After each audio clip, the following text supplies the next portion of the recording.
राम अर्थात भगवान मोहमाया से बहुत दूर होता है। उसे किसी का भी मोह व्याप्त नहीं होता।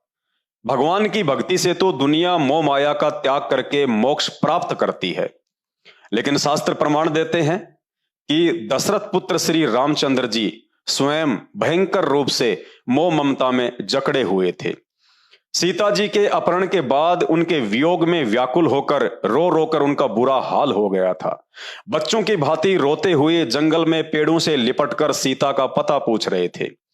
गीता प्रेस गोरखपुर से प्रकाशित उसी श्रीमद् देवी भागवत पुराण के 3रे स्कंद में पेज नंबर 218 पर स्पष्ट लिखा हुआ है कि श्री रामचंद्र जी विलाप करते हुए अपने छोटे भाई लक्ष्मण से कह रहे हैं कि हे लक्ष्मण, जानकी के बिना मेरी मृत्यु निश्चित है।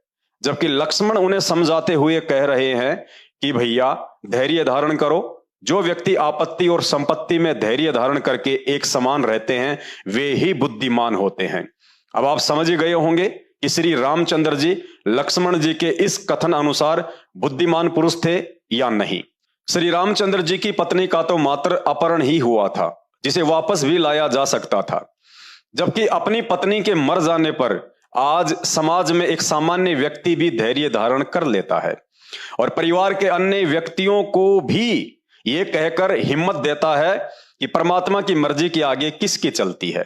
जबकि श्री रामचंद्र जी का पत्नी वियोग में बच्चों की तरह विलाप करना उन्हें कदापि परमात्मा सिद्ध नहीं करता। इसलिए दशरथ पुत्र श्री रामचंद्र जी एक राजा के पुत्र हो सकते हैं, एक महापुरुष हो सकते हैं, श्री विष्णु जी के अवतार हो सकते हैं, लेकिन उन्हें परमात्मा की संज्ञा देना किसी भी तरह से सिद्ध नहीं होता है, ना ही शास्त्रों से और ना ही उनकी जीवन लीला से।